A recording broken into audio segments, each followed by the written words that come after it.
Selamat pagi, selamat hari Minggu, Bapak, Ibu, Saudara, seluruh jemaat yang terkasih di dalam Tuhan.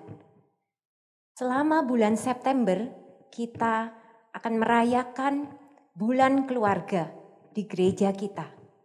Memasuki minggu yang kedua ini, meskipun kita belum dapat sama-sama beribadah bersama di gereja, biarlah masing-masing kita di rumah boleh tetap merasakan indahnya persekutuan bersama dengan seluruh keluarga untuk saling mengasihi dan juga saling melayani. Mari kita mempersiapkan hati kita dan kita pujikan aku dan seisi rumahku.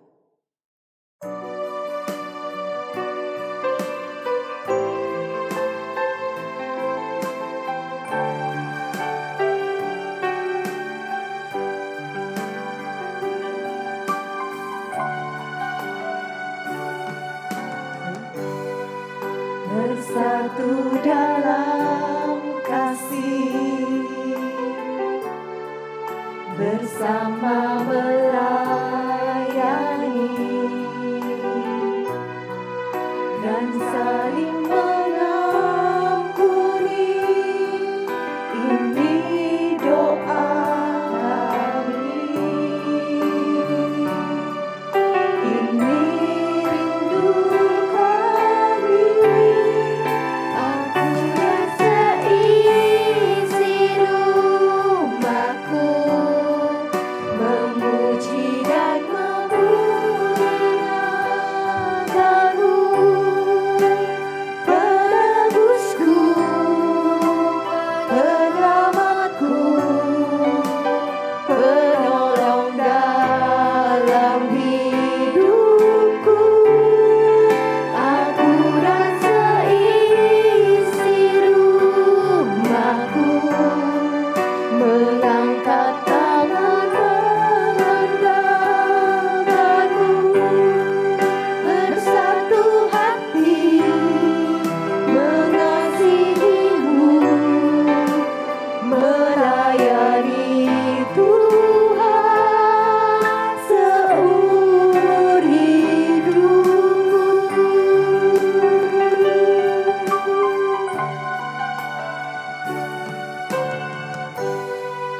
Bersatu dalam kasih, bersama melayani dan saling mengampuni.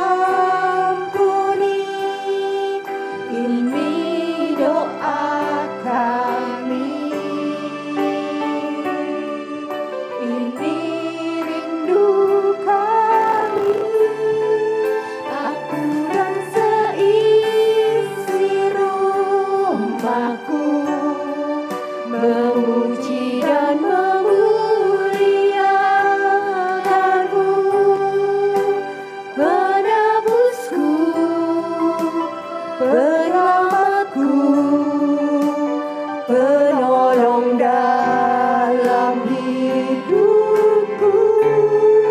Aku dan seisi rumahku mengangkat tangan menandang-Mu, bersatu hati mengasihi-Mu, melayani Tuhan seumur hidupku.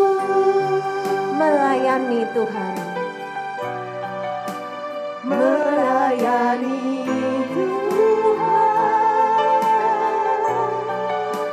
melayani Tuhan seumur hidupku.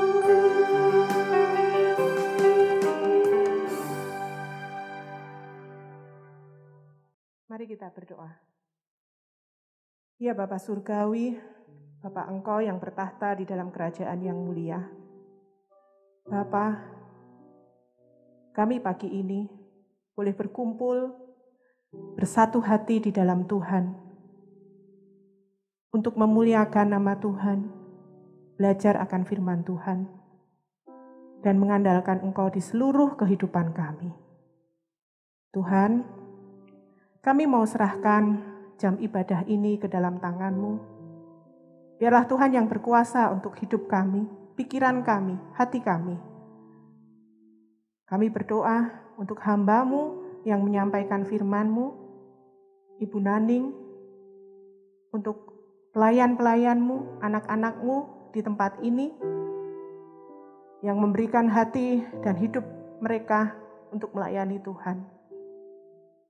Kami serahkan jam ini ke dalam tangan kasih setia Tuhan. Marilah Tuhan, kami serahkan doa ini hanya di dalam nama Tuhan Yesus Kristus. Amin.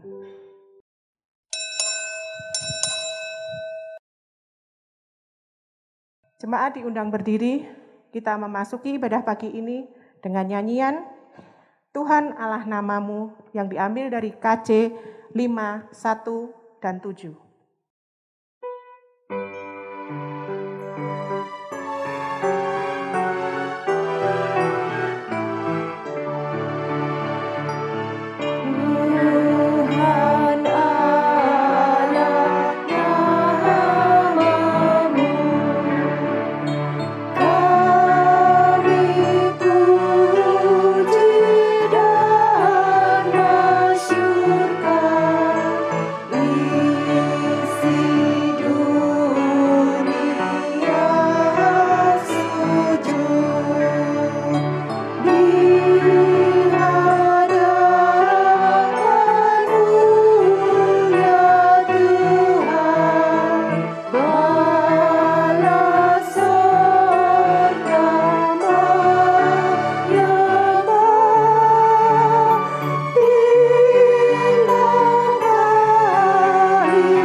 Sidang jemaat kekasih Tuhan, marilah kita mengawali kebaktian ini dalam pengakuan pertolongan kita adalah di dalam nama Tuhan yang menjadikan langit dan bumi.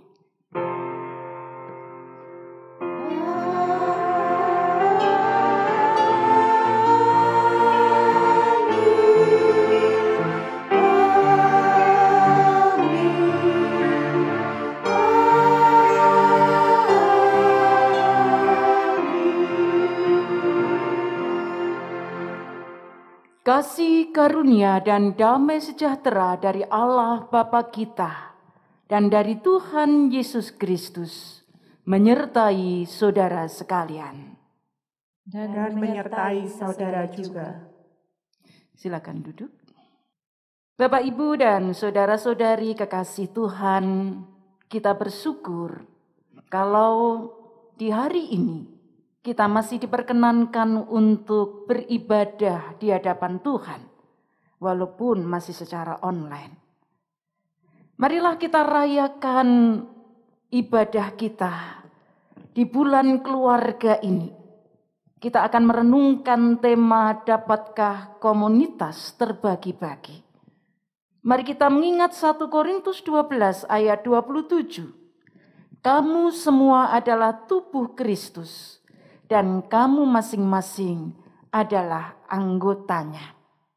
Kita terikat satu dengan yang lain dalam kesatuan tubuh Kristus. Sebagai gereja, sebagai keluarga, kita persembahkan diri kita untuk memuliakan Kristus, Tuhan Sang Kepala. Kita lantunkan pujian, inilah rumah kami.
Di hadapan Tuhan Sang Kepala kita, marilah kita datang dalam sembah sujud pengakuan dosa.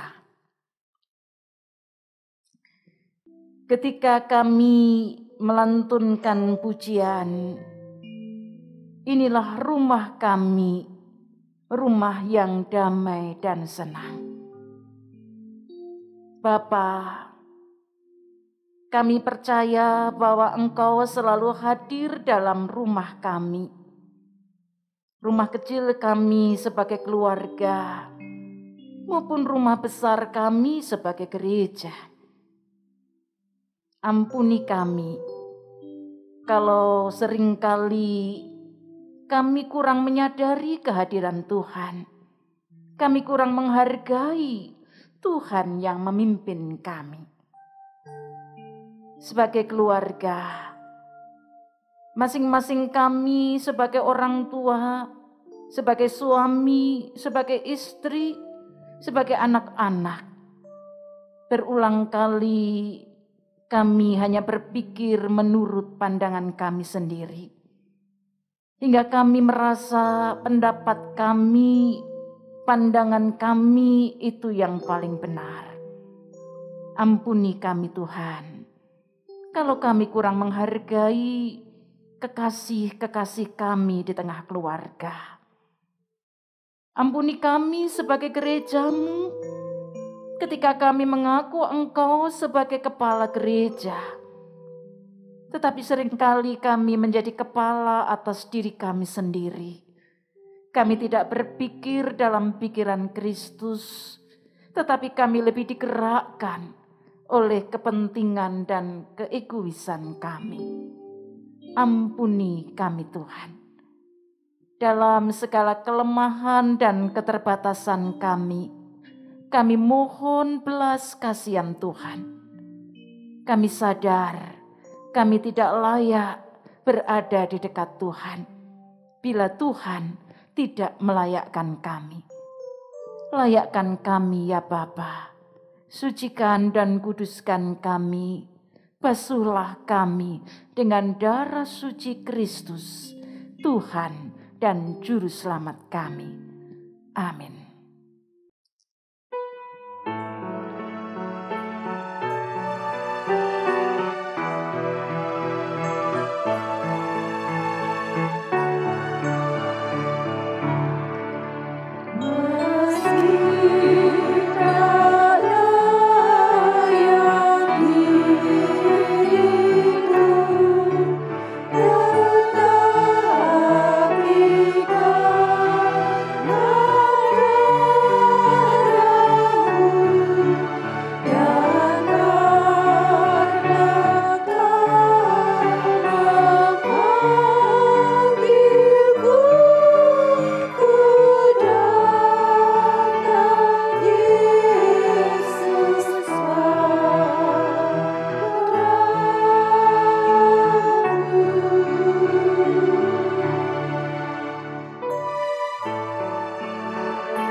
Mari bangkit berdiri untuk setiap orang yang yakin bahwa anugerah pengampunan Tuhan diberikan. Saudara-saudara, setiap orang yang dengan kesungguhan hati bertobat di hadapan Tuhan, kepadanya Tuhan memberikan anugerah pengampunan. Sebagaimana diwartakan dalam Efesus 2 ayat 4 dan 5. Tetapi Allah yang kaya dengan rahmat, oleh karena kasih-Nya yang besar, yang dilimpahkannya kepada kita, telah menghidupkan kita bersama-sama dengan Kristus, sekalipun kita telah mati oleh kesalahan-kesalahan kita. Oleh kasih karunia, kamu diselamatkan. Demikian berita anugerah dari Tuhan. Syukur kepada Allah. Salam damai bagi semua, damai Tuhan besertamu.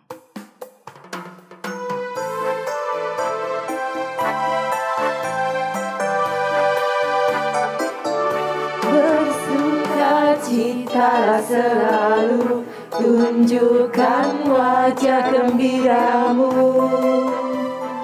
Lihat teman di kanan kiri dan di sekitarmu, berikan salam damai, karena kasih karunia serta pengampunannya diberi. Hiduplah dalam damai, seorang dengan yang lain, itu kehendak Tuhan bagimu. Dalam damai Tuhan, kita memasuki kehidupan baru sebagai utusan-utusan Tuhan. Ku utus kau, kita nyanyikan.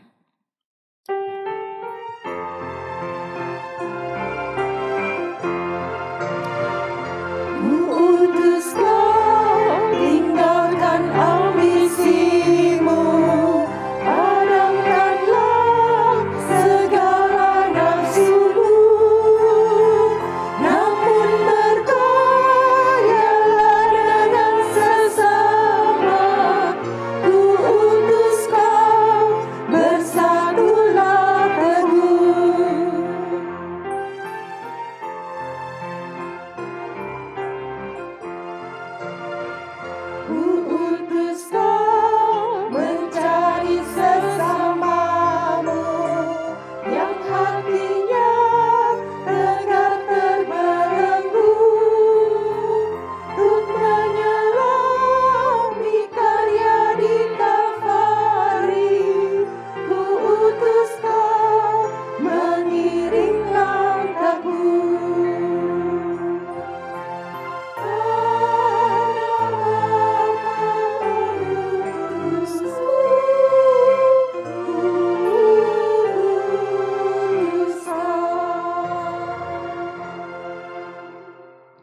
Silakan duduk.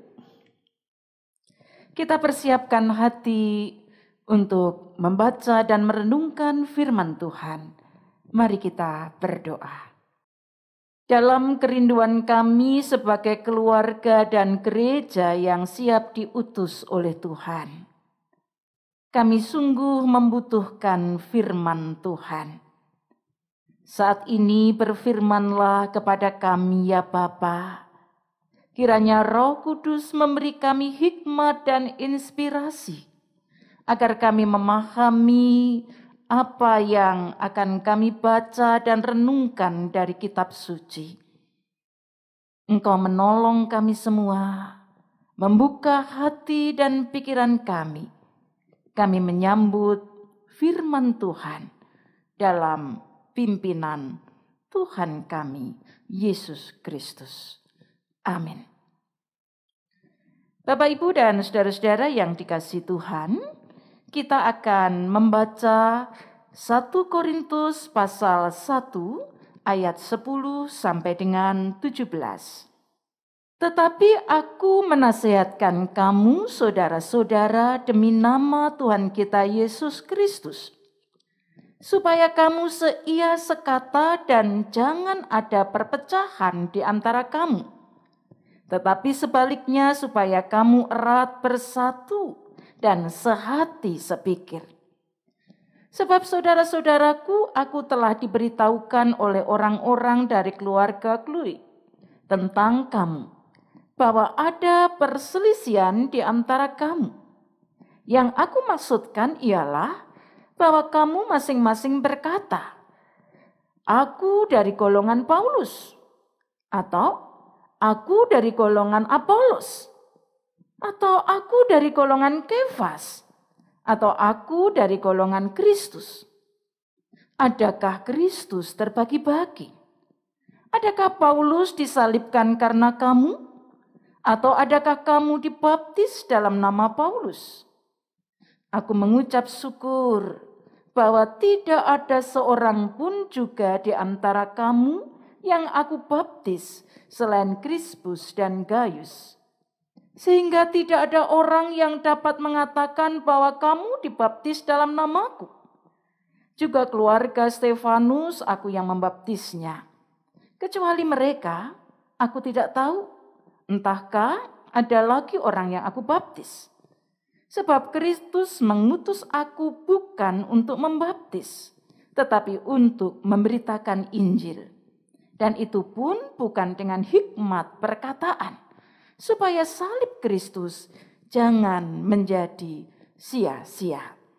Demikianlah kesaksian firman Tuhan. Berbahagialah mereka yang mendengarkan firman Allah dan yang memelihara serta melakukannya dalam kehidupan sehari-hari. Haleluya.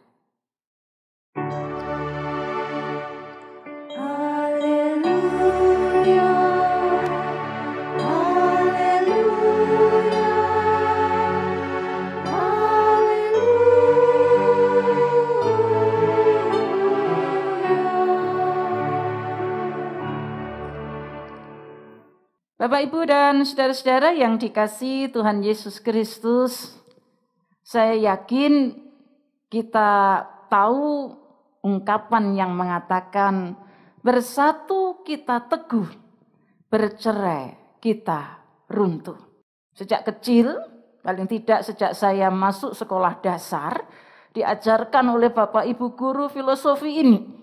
Digambarkan kalau lidi itu satu morat-marit gitu ya. Kalau hanya satu itu akan mudah dipatahkan, tapi kalau kumpulan lidi yang telah jadi sapu, maka tidak mudah dipatahkan.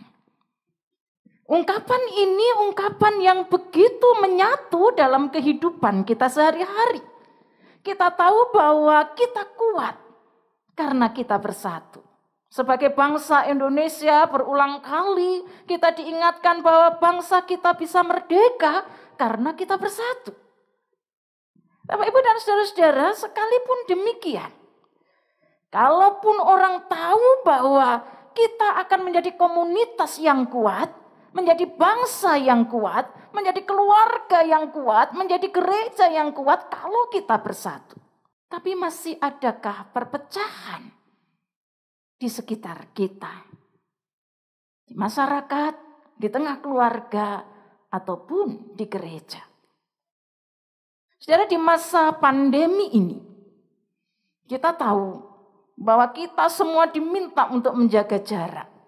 Karena itu untuk pertama kalinya dalam sejarah manusia, ada sebuah filosofi bersatu kita mati, bercerai kita selamat. Nah ini beda banget gitu ya. Beda sama sekali dengan bersatu kita teguh, bercerai kita runtuh. Ya karena di masa pandemi kita mesti physical distancing.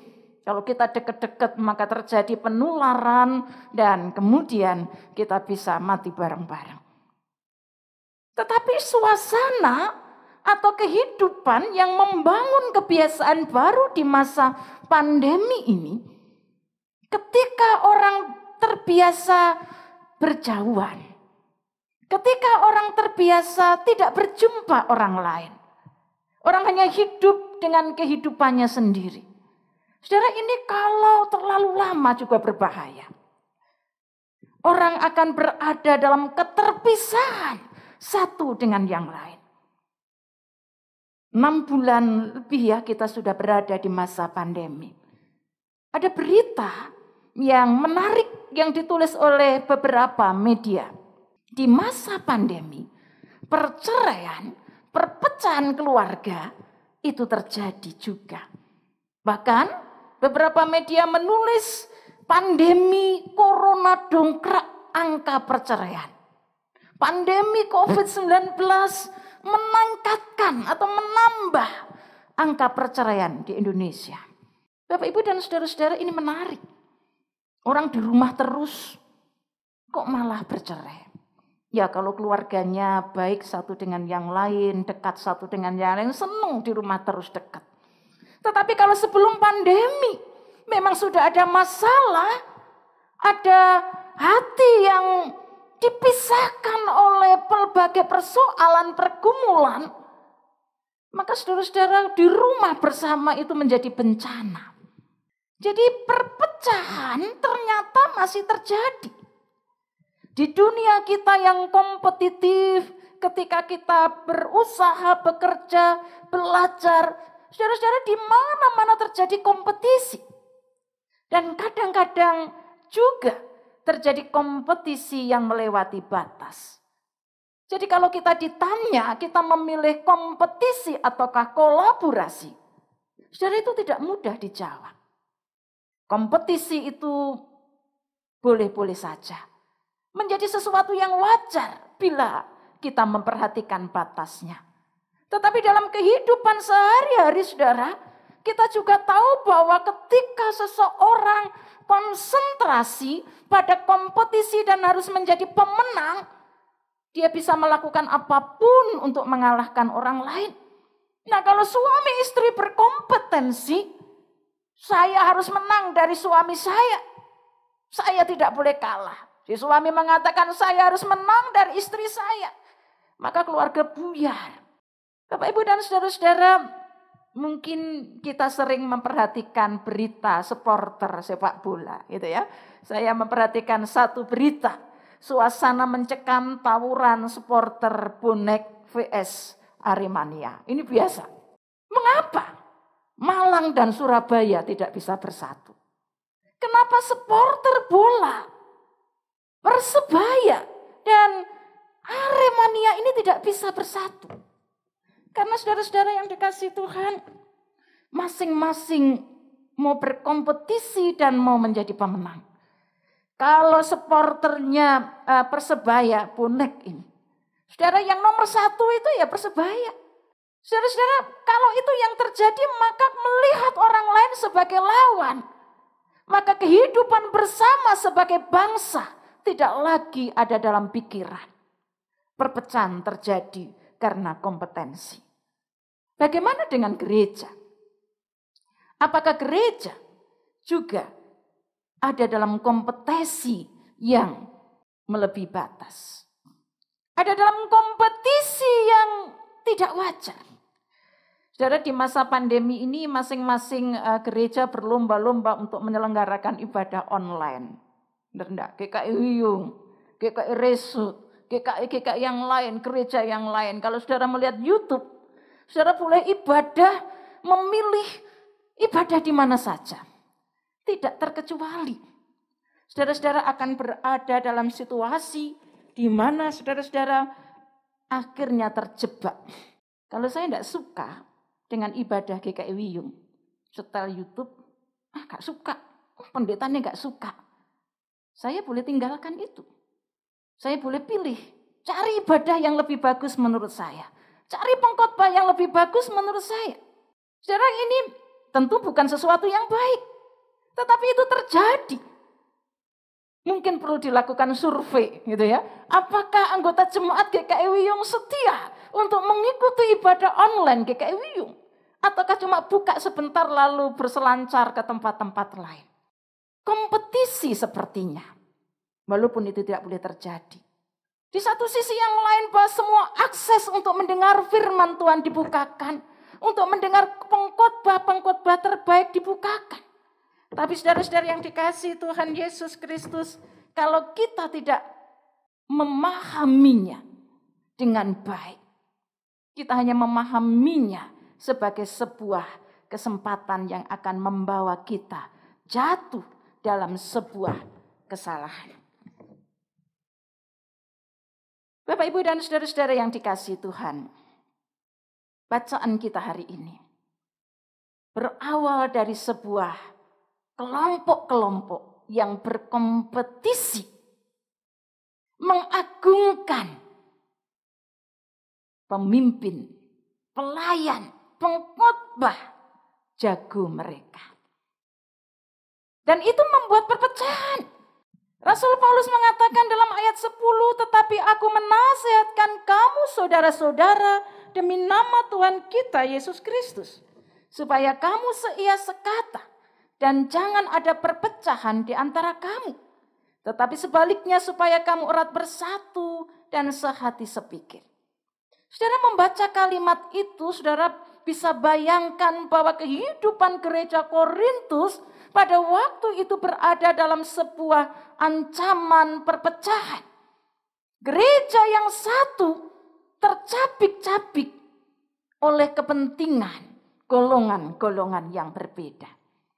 Saudara, yang menarik adalah kalau saudara membaca ayat sebelumnya dalam ayat 9 dikatakan di sana bahwa Allah yang memanggil kamu kepada persekutuan dengan anaknya Tuhan Yesus Kristus gitu ya. Tuhan kita adalah setia. Rasul Paulus mengingatkan bahwa jemaat Tuhan sesungguhnya memiliki panggilan koinonia. Bersekutu, bersatu di dalam Kristus, Tuhan yang setia kepada kita. Tetapi kenyataannya, jemaat seolah lalai akan panggilan koinonia ini. Kata yang diterjemahkan perpecahan dari bahasa Yunani skisma, itu artinya robekan. Atau perbedaan tajam konsep pandangan. Dan dalam ayat 10 ini menjurus pada perpecahan antar kelompok.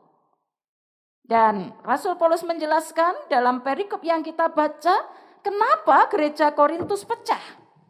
Kenapa gereja Korintus terbagi-bagi menjadi kelompok yang saling bersaing. Karena ada favoritisme tokoh. Ada pengkultus individuan tokoh. Jemaat Korintus adalah jemaat yang dilayani oleh beberapa pelayan Tuhan. Paulus tentu kita tahu. Dan orang yang suka dengan Paulus, maka orang akan menyebut diri sebagai fansnya Paulus. Paulus mania gitu ya, golongan Paulus. Dengan segala kehebatan Paulus, orang mengagungkan itu. Tetapi ketika muncul Apolos, saudara-saudara yang dikasihi Tuhan, maka orang melihat bahwa Apolos itu lebih bagus dari Paulus. Karena Apolos itu pintar berkhotbah, seorang orator, seorang yang menawan, menarik. Dibandingkan Paulus, Apolos kalau berkhotbah lebih menarik. Dan saudara-saudara, muncul juga Petrus sebagai pengkhotbah keliling yang juga pernah melayani jemaat Korintus. Lalu orang yang suka pada Petrus mengatakan, saya fansnya Petrus. Ada Paulus, ada Apolos, ada Petrus, ada Kefas atau Petrus. Semua punya fans. Dan yang menarik ada golongan keempat, golongan Kristus. Saudara, ini menarik. Apakah orang-orang yang menyebut sebagai golongan Paulus, golongan Apolos, dan golongan Kefas itu bukan pengikut Kristus? Mereka pengikut Kristus. Tapi justru karena mereka adalah orang-orang yang mengagungkan pelayan Kristus, aku pendukungnya Paulus, aku pendukungnya Apolos, aku pendukungnya Kefas. Maka ada kelompok yang tidak puas dengan itu. Lalu mereka menyebut, aku pendukungnya Kristus. Bukan berarti mereka mau berfokus pada Kristus, bukan saudara. Tetapi mereka mau mengatakan bahwa aku lebih benar. Kamu hanya pendukung manusia. Paulus, Apolos, Kefas. Tapi aku pendukung Kristus, golongan Kristus. Karena itu jemaat menjadi terpecah-pecah. Gereja terbagi-bagi dalam kelompok-kelompok yang bertentangan. Gereja menjadi lalai akan tugas panggilan koinonia. Saudara perhatikan, ketika kita sebagai anggota gereja, kita ngefans pada tokoh atau pribadi tertentu, pasti kita akan menjadi tidak suka pada pribadi atau tokoh yang lain. Ketika kita terlalu mengagungkan, mengkutus, individukan, memfavoritkan seseorang, saudara, maka kita menjadi lupa panggilan kita sebagai gereja yang mesti bersekutu sebagai satu kesatuan tubuh Kristus. Saudara, 1 Korintus mengingatkan kita bahwa kita adalah satu kesatuan tubuh Kristus. Gereja adalah tubuh Kristus. Kita adalah tubuh Kristus. Ada yang menjadi tangannya, ada yang menjadi kakinya, ada yang menjadi matanya. Kita semua memiliki porsi, peran, dan fungsi yang berbeda. Tetapi kita semua terikat, terlekatkan dalam satu tubuh yang dihidupi oleh Sang Kepala. Karena itu saudara-saudara yang dikasihi Tuhan, tangan, mata, kaki tidak akan bisa melakukan tugasnya tanpa instruksi dari kepala. Dan ini yang menarik saudara, itulah yang membuat kita sebagai gereja yang menghayati diri sebagai tubuh Kristus tidak boleh lepas dari Sang Kepala. Nah, persoalannya adalah favoritisme tokoh. Itu terjadi di dalam gereja. Kenapa itu bisa terjadi? Favoritnya bukan Kristus, tetapi tokoh favoritnya adalah pribadi-pribadi tertentu. Saya tidak tahu di GKI Wiyung ini siapa yang menjadi tokoh favorit. Apakah Bu Minglan, atau Pak Dani, atau Bu Nuri, atau Bu Lucy, atau siapa? Saudara, secara manusiawi, kita itu kalau berjumpa dengan orang yang menarik, kita suka, maka itu akan sulit sekali kita untuk lepas dari pandangan terhadap orang itu. Nah, satu kali saya berjumpa dengan anggota jemaat yang mengatakan begini. Waktu kecil saya dibaptis oleh si pendeta A. Lalu saya ikut katekesasi, dilayani oleh si Pak Pendeta itu. Nanti kalau saya menikah, saya juga harus diberkati. Dalam pelayanan peneguhan pemberkatan nikah dilayani oleh si Pak Pendeta yang sama. Bahkan saya akan berpesan kepada anak cucu saya. Kalau saya mati, jangan lupa tutup peti, pemakaman atau kremasi dilayani oleh si Pak Pendeta itu. Iya nek Pak Pendeta ini saya urip gitu ya. Saudara, ini apa artinya? Artinya adalah bahwa orang kalau sudah suka, apalagi tokoh rohani yang begitu menyentuh hatinya, biasanya hatinya melekat pada sang tokoh itu. Dan kalau di tengah jemaat ada lebih dari satu tokoh, maka itu berbahaya bagi kesatuan jemaat. Ketika muncul tokoh baru tidak diterima, Ketika muncul tokoh baru tentu akan dibanding-bandingkan. Sama seperti anak kecil yang bertengkar, berebut mainan. Atau mereka berpikir yang baik menurut dirinya sendiri. Orang berada dalam egosentris, tidak berpikir dengan hikmat Tuhan. Kalau itu yang terjadi, maka gereja akan pecah. Dalam keluarga juga seperti itu. Perpecahan terjadi ketika yang menjadi kepala keluarga bukan Kristus. Ketika suami dan istri bersaing masing-masing mau menjadi kepala. Hingga lupa bahwa yang menjadi kepala keluarga yang tertinggi adalah Kristus. Bapak, Ibu, dan saudara-saudara yang dikasihi Tuhan. Perpecahan, skisma. Bagi Rasul Paulus itu harus dihentikan. Cara menghentikannya adalah dalam kalimat Yunani disebut dari akar kata katartisu. Itu seperti tindakan medis operasi tulang patah lalu disambungkan. Dalam relasi itu berarti memulihkan relasi yang rusak. Sesuatu yang tidak benar dikembalikan pada tempatnya, disatukan. Maka skisma itu harus dihentikan dan diganti dengan katartismenoi. Karena itu dalam ayat 10 dikatakan supaya kamu erat bersatu dan sehati sepikir. Kuncinya ada pada pikiran. Pikirannya seperti apa? Dua kata yang dipakai, nous itu cara berpikir dan gnome itu isi pikiran. Itu terkait dengan cara berpikir dan isi pikiran Kristus. Karena itu dalam pasal 2 ayat 16 Rasul Paulus mengatakan bahwa ia memiliki pikiran Kristus. Pikiran Kristus itu seperti apa? Saudara, kita sebagai keluarga, sebagai gereja yang dikepalai oleh Kristus, maka sesungguhnya kita bisa menjadi gereja yang menempatkan Kristus sebagai kepala. Menjadi keluarga yang menempatkan Kristus sebagai kepala. Dan untuk itu kita beralaskan pada firman Kristus. Kalau itu yang terjadi, maka kita akan seia sekata hidup bersatu. Secara konkret, apapun keputusan kita, apapun sikap kita mempertimbangkan apa yang Tuhan inginkan. Bukan sekedar apa yang saya inginkan. Gereja disatukan oleh Kristus.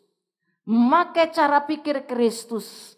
Dalam Filipi 2 ayat 5 dengan jelas dikatakan, hendaklah kamu memiliki pikiran seperti Kristus. Yang dengan rendah hati dia mengosongkan diri, mengorbankan diri demi kasih dan taat pada Bapa. Saudara, ini penting. Kalau pola berpikir kita, isi pikiran kita adalah pola berpikir dan isi pikiran sang kepala yaitu Kristus, maka kita akan bisa rendah hati, saling menghargai. Sekalipun kita ngefans pada tokoh yang berbeda, tetapi kita tetap bisa menghargai orang lain dengan kelebihan-kelebihan yang lain. Saudara pernah nonton orkestra? Saudara, saya mengajak saudara-saudara memperhatikan permainan musik dalam orkestra yang unik berikut ini.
dalam harmoni orkestra yang indah.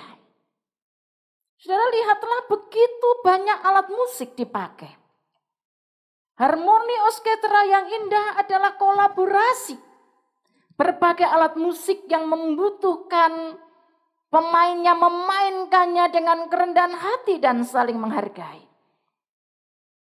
Ada apa itu yang besar itu ya, tambur atau semacam drum. Itu hanya dibunyikan dengan irama tertentu. Tetapi sekalipun bunyinya besar, tetapi tidak mengganggu bunyi biola. Demikian pula dalam kehidupan kita. Sebagai keluarga, sebagai gereja, kita memiliki berbagai perbedaan. Ada tokoh-tokoh tertentu yang mungkin memimpin kita. Kita lihat, kita pandang dengan berbagai perbedaan. Tetapi gereja dikepalai oleh Kristus. Ketika pikiran dan pola berpikir kita tujukan kepada Kristus, maka saudara membangun kesatuan gereja akan dilandasi oleh sebuah pemahaman bahwa gereja adalah milik Tuhan dan karya Tuhan. Dan kita semua adalah tubuh Kristus yang diminta untuk selalu nyambung, untuk selalu melekat fokus pada Sang Kepala dan kehendaknya. Fokus pada Tuhan, bukan pada pelayan Tuhan. Dan itu berarti akan memandang kelompok yang berbeda dengan cara pikir Kristus. Sekalipun berbeda, tetapi tetap harus dihargai dengan penuh kerendahan hati. Dalam keluarga juga begitu. Ketika orang tua dengan cara masing-masing mendidik anak-anak. Ketika orang tua dengan kemampuan yang berbeda berperan di depan anak-anak. Saudara, masing-masing sebenarnya disatukan oleh Tuhan. Dan ketika mereka menaruh pikiran dan cara berpikir mereka kepada Kristus, maka anak-anak akan mendapat berkat. Anak-anak mungkin ada yang merasa lebih cocok dengan mama atau lebih cocok dengan papa, tetapi tidak boleh mempertentangkan mama dan papa. Sebagai mama dan papa, sebagai orang tua, saudara-saudara yang dikasihi Tuhan, maka kita mesti meletakkan apa yang kita kerjakan, apa yang kita nasihatkan, apa yang kita ucapkan kepada anak-anak. Dengan kerendahan hati untuk saling menghargai pasangan kita.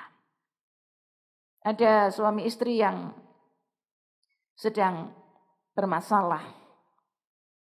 Dia mau membawa perannya lebih penting di depan anak-anak dibanding dengan suaminya. Lalu dia katakan kepada anaknya begini, coba lihat bapakmu itu, jarang pulang.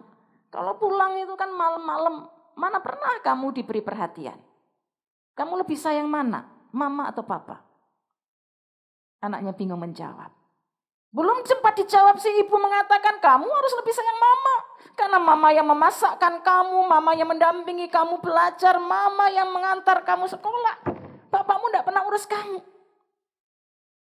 Anaknya diam, bingung. Si kecil lama-lama memfavoritkan mama. Si sulung punya pendapat yang berbeda.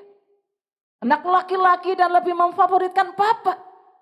Apa yang terjadi saudara-saudara, satu kali dalam keheningan malam, adik kakak ini bertengkar. Mereka bertengkar habis-habisan hanya karena berdebat. Mama yang terbaik, satunya bilang papa yang terbaik. Saudara, kalau di keluarga terjadi seperti itu, siapa yang salah? Tentu anak-anak perlu dibiasakan bagaimana menghargai orang tua. Bukan dengan mempertentangkan. Karena mama dan papa tidak berkompetisi. Tetapi mama dan papa berkolaborasi untuk mendidik mereka dalam Tuhan. Para pelayan Tuhan perlu terus menekankan, mengajak anggota jemaat menghayati bagaimana dengan pelayan yang berbeda-beda, dengan kemampuan yang berbeda-beda, bukan untuk dikompetisikan. Mereka tidak boleh melayani secara kompetitif, tetapi mereka terus berkolaborasi. Saudara, di tengah pandemi ini, kita butuh bersama-sama menghadapi kesulitan, menghadapi tekanan dengan menjadi gereja dan keluarga yang bersatu. Bersatu kita teguh, bercerai kita runtuh. Tidak ada gereja, tidak ada keluarga yang dapat dibagi-bagi terlepas dari Kristus. Mari kita bergandeng tangan sebagai keluarga, sebagai gereja yang terus berpikir dan berpola pikir seperti Kristus. Melekat erat pada Sang Kepala agar kita bisa berkolaborasi satu dengan yang lain. Amin.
Marilah kita bersama dengan umat Allah di masa lalu, masa kini, dan masa depan, mengingat pengakuan pada baptisan kita menurut pengakuan iman rasuli. Aku percaya pada Allah, Bapa yang Maha Kuasa, Khalik langit dan bumi, dan kepada Yesus Kristus, Anaknya yang tunggal Tuhan kita, yang dikandung dari Roh Kudus, lahir dari anak darah Maria, yang menderita sengsara di bawah pemerintahan Pontius Pilatus, disalibkan, mati dan dikuburkan, turun ke dalam kerajaan maut.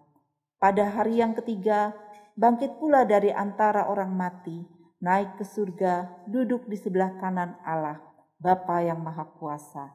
Dan dari sana ia akan datang untuk menghakimi orang yang hidup dan yang mati. Aku percaya pada Roh Kudus, gereja yang kudus dan am, persekutuan orang kudus, pengampunan dosa, kebangkitan orang mati, dan hidup yang kekal.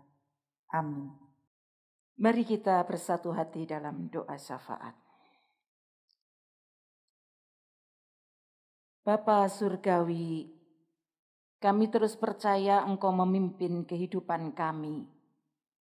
Di tengah pandemi COVID-19 yang masih harus kami hadapi, berikan kami kesatuan hati sebagai keluarga, sebagai gereja, sebagai masyarakat, untuk bergandeng tangan berkarya bersama, memutus penyebaran virus corona. Berikan berkat-Mu untuk tim para medis, para dokter, para tenaga kesehatan yang berjuang untuk menyembuhkan para pasien yang masih terbaring di rumah sakit. Berikan hikmat untuk pemerintah, baik pemerintah pusat, pemerintah Jawa Timur, pemerintah Surabaya, agar juga boleh bersatu hati merangkai karya bersama dalam koordinasi yang baik, agar penanganan COVID-19 boleh ditangani bersama dengan bijak. Kami berdoa untuk seluruh masyarakat negeri kami. Biarlah masing-masing orang tidak memikirkan dirinya sendiri, tetapi juga boleh memikirkan orang lain. Berikan hikmat untuk tetap menjaga protokol kesehatan, untuk berkarya dalam pola hidup bersih dan sehat, hingga virus corona pun boleh segera menghilang dari dunia ini. Kami berdoa ya Bapa, untuk gereja Tuhan. Kami berdoa biarlah gereja-gereja juga boleh bersatu untuk menangani pandemi COVID-19 ini dalam karya-karya sosial bersama. Kami berdoa untuk GKI Wiyung. Engkau berkati majelis jemaat. Engkau berkati hamba-hambamu yang melayani. Baik itu yang tergabung dalam majelis jemaat, yang tergabung dalam pengurus badan pelayanan, atau di bagian-bagian lain yang berfungsi di tempat masing-masing. Di masa pandemi ini, ketika kami masih harus berjuang di tempat kami masing-masing, ketika kegiatan gereja belum bisa kami laksanakan di gedung gereja, Tuhan satukan hati kami, agar kami tetap terhubung satu dengan yang lain, boleh saling mendoakan, kami boleh saling mengingat dan saling memperhatikan.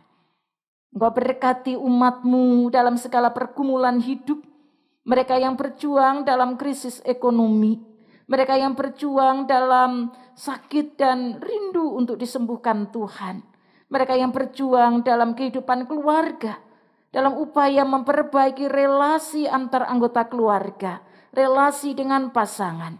Berkatilah ya Tuhan. Di bulan keluarga ini, biarlah kami boleh care satu dengan yang lain. Kami boleh saling mengasihi, kami boleh saling menghargai dengan penuh kerendahan hati. Hingga kami bisa berkolaborasi, mempersembahkan karya bersama sebagai keluarga, sebagai gereja yang memuliakan Tuhan.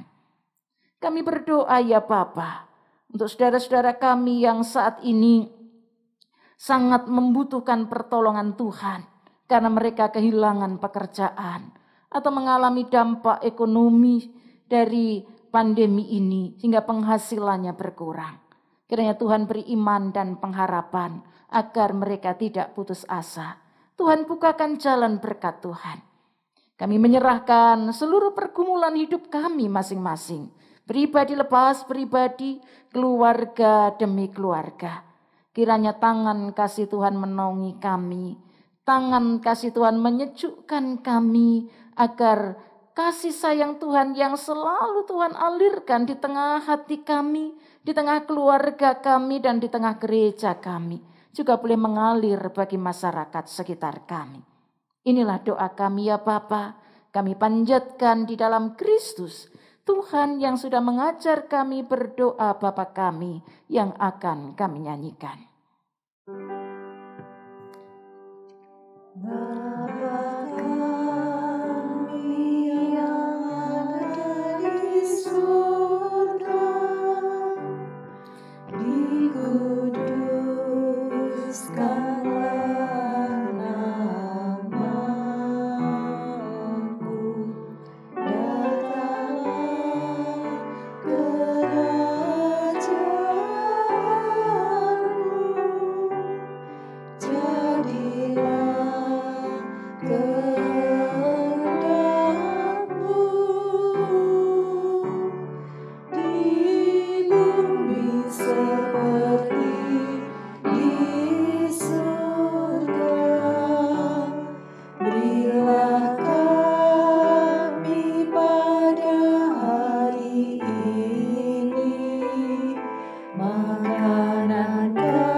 Warta lisan yang perlu kita perhatikan bersama, yaitu ngobrak komisi anak featuring si dewasa muda pada hari Minggu tanggal 13 September 2020 pada pukul 18.00 dipimpin Bapak Pendeta Sandi Nugroho dengan tema Sustainable Love Family Recycle Project. Doa malam pada hari Kamis tanggal 17 September 2020 pada pukul 19.00 dengan pembicara Ibu Bernice Joy Mawarwati. Doa pagi pada hari Sabtu tanggal 19 September 2020 pada pukul 5 pagi dengan pembicara Bapak Dani Nobret. Ibadah online pada tanggal 20 September 2020. Pukul 8 pagi, pengkhotbah Pendeta Samuel Kristiono dengan tema Hospitality lagi, Gerakan Kasih. GKI Wiyung akan membagikan sembako bagi jemaat yang membutuhkan. Partisipasi dapat berupa uang atau barang. Barang yang dibutuhkan dapat dilihat pada layar berikut ini. Bagi jemaat yang terbeban dapat menghubungi Bapak Wuri. Seminar Komisi Dewasa, bagaimana mempunyai ketahanan terhadap stres dan menjadi sehat secara mental di tengah pandemi, baik untuk diri sendiri maupun orang di sekitar kita. Mari kita ikuti seminar dengan tema Tetap Sehat di Tengah Pandemi yang akan diadakan pada hari Sabtu tanggal 26 September 2020 pukul 18.00 dengan pembicara Ibu Ailen P. Mamahit. Jemaat dapat tetap berkonsultasi dengan hamba Tuhan melalui telepon, WhatsApp, Zoom dengan nomor berikut ini. Shalom Bapak Ibu Saudara-saudari sekalian. Kami dari Panitia HUT dan Bulan Keluarga 2020 mengucapkan terima kasih atas partisipasi jemaat dan keluarga yang ikut ambil bagian dalam lomba di tahun ini. Berikut adalah video lomba keluarga yang sudah masuk di panitia. Tuhan Yesus memberkati. Halo semuanya. Kita dari keluarga IMCK Suwarno. Saya Erwin, Maria, Kenzo, Kimiko. Nah ini kita mau bikin nasi uduk persatuan. Kenzo masak. Aku nanti masak telur brokoli ya. Oke. Nanti Mami masak ayam gorengnya ya. Oke. Kalau Dedi, Nanti Dedi masak brokoli. Bukan brokoli, gorengnya ya. Ini juga masak ya. Oke. Ayo kita mulai ya. Ayo.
Sasu berjuang tak bisa kalah. Sayang koi, ku cinta dia. Biar sudah sayang sama mengalah. Sama koi, ku mau dia. Sasu berjuang tak bisa kalah. Sayang koi, ku cinta dia. Biar sudah sayang sama mengalah.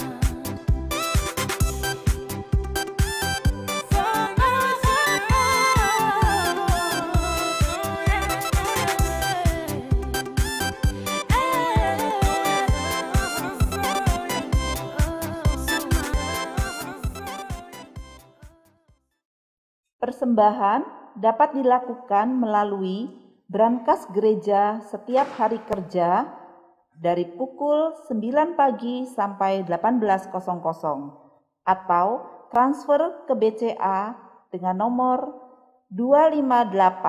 258-672-8889 atas nama GKI Wiyung. Nat persembahan kita ambil dari 2 Korintus 8 ayat 12.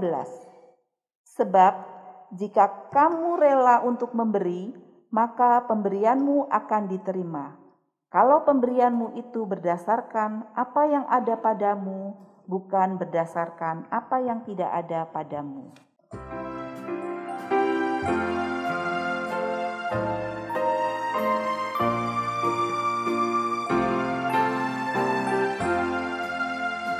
Tuhan pencipta semesta, Kaulah yang maha mulia. Sungguh besar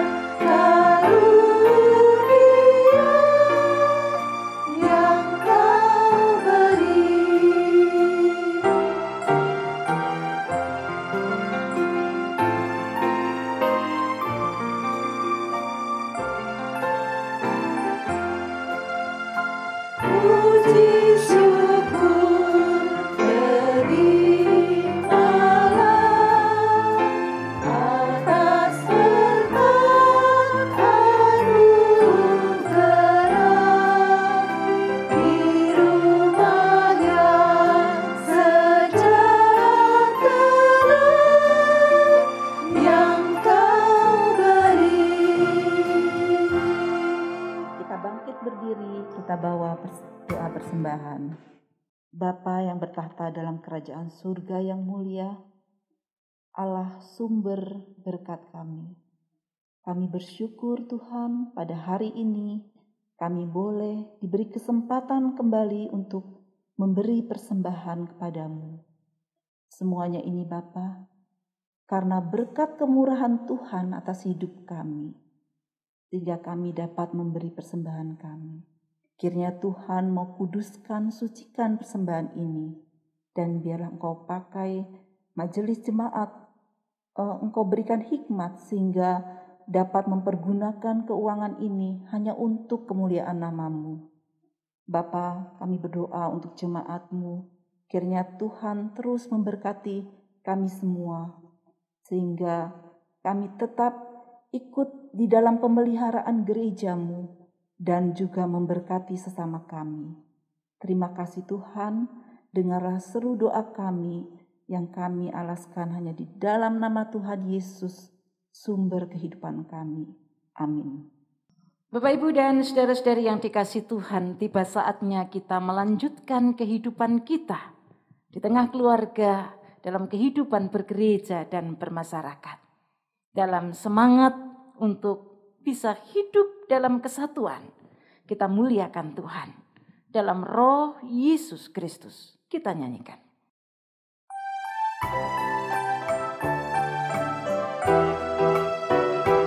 Dalam roh Yesus Kristus kita satu tetap. Dalam roh Yesus Kristus kita satu tetap. Mendoakan semua jadi satu kelak. Biar dunia tahu bahwa kita muridnya dalam kasih tubuh Kristus yang esa.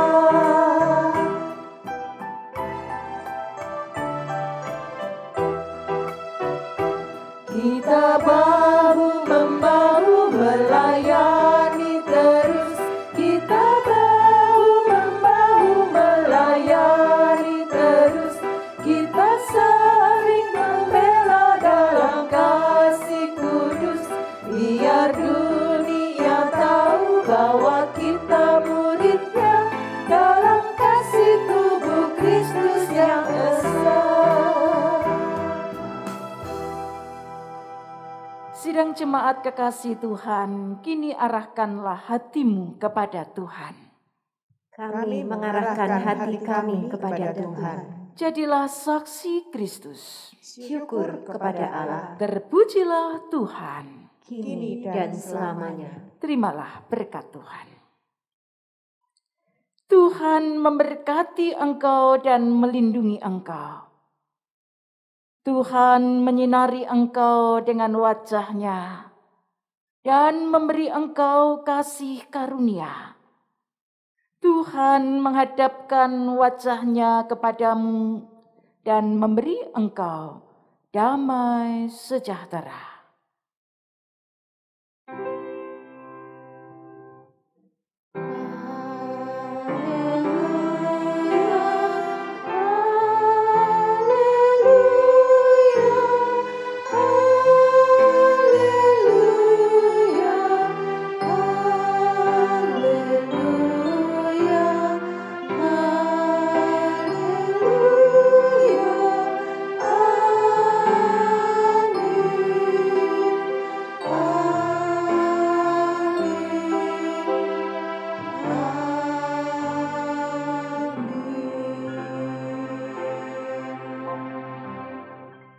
Selamat hari Minggu, selamat terus bersatu.